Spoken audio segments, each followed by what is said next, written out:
Let's get ready with me. আজকে 1 ঘন্টার মধ্যে রেডি হতে হবে। 8টা 5 বাজে, 9টা 5-এর মধ্যে রেডি হব, কারণ বিয়েবাড়ি যেতে হবে। তাই ফার্স্টে চুলগুলোকে স্ট্রেট করে নিলাম, আর এরপর আটা ময়দা মাখা শুরু করব। যারা যারা মেকআপকে আটা ময়দা বলো, আজকে তোমাদেরকেই চলো আটা ময়দাটা মেখে দেখাই। প্রথমেই হেয়ার ব্যান্ডটা লাগিয়ে নিতে হবে।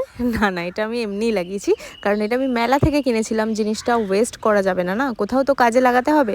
তাই মেকআপ করার কাজেই লাগলো হেয়ার ব্যান্ডটা। আর তারপর একটু ক্রিম লাগিয়ে নিয়েছি, মানে ময়েশ্চারাইজার।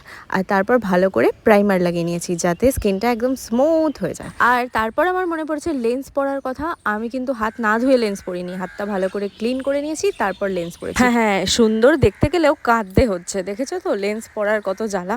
আর তারপর ডার্ক কালারের একটা ফাউন্ডেশন নিয়ে আমি আমার সারা মুখের কিছু কিছু জায়গায় লাগিয়েছি, যেগুলো একটু ডার্ক, যাতে সেগুলো একটু ইভেন টোন হয়ে যায়।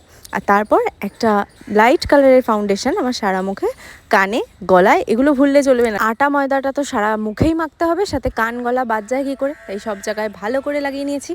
আর তারপর একটুখানি ব্লাশ লাগাতে হবে, কারণ একটু গোলাপি গোলাপি গালগুলো দেখাতে হবে না। তাই ভালো করে ডিপ করে ব্লাশ লাগিয়েছি। ভেবো না এত ব্লাশ লাগিয়েছি এ তো পুরো গাল গোলাপি হয়ে যাবে। না, এত ব্লাশ লাগিয়েছি ঠিকই, কিন্তু এটা ওপর দিয়ে পাউডার সেট করার পর সব কিছু নর্মাল হয়ে যাবে। এরপর একটা লুজ পাউডার দিয়ে সব কিছু সেট করে নিচ্ছি। দেখো, মেকআপ আর্টিস্টরা অনেক রুল বলবে, যে রুলস অনুযায়ী মেকআপ করতে বলে, কিন্তু আমার কাছে মেকআপের কোনো রুল নেই। যেটা করলে আমাকে দেখতে ভালো লাগে, আমি মনে করি সেটাই আমার কাছে সবথেকে ভালো মেকআপ। তো আমি এইভাবেই আমার মেকআপটা করে নিই। আর তারপর চোখে একটু ডার্ক করে কাজল লাগিয়েছি। আর যেহেতু তলায় মোটা করে কাজল লাগিয়েছি, তাই ওপরে একদম হালকাই কিছু করব, সেরকম কিছু করব না। তাই একটু অরেঞ্জ কালার আর পার্পেল কালার নিয়ে ব্লেন্ড করে নিয়েছি। আর তারপর কাজল লাগিয়ে ওটাকে ভালো করে ব্লেন্ড করে দিয়েছি।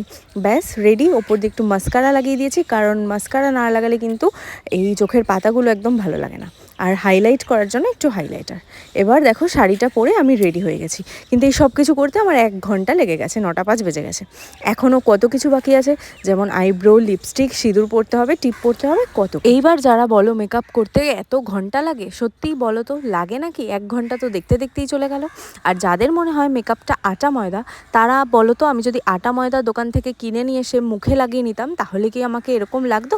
একদমই নয়। যারা সিম্পল থাকতে ভালোবাসে সেটা খুব ভালো, তাদের চয়েস। আর যারা মেকআপ করতে ভালোবাসে সেটাও তাদের চয়েস। আচ্ছা, তাহলে আমার মেকআপটা কেমন হয়েছে তোমরা আমাকে জানিও তো কমেন্ট করে। টাটা।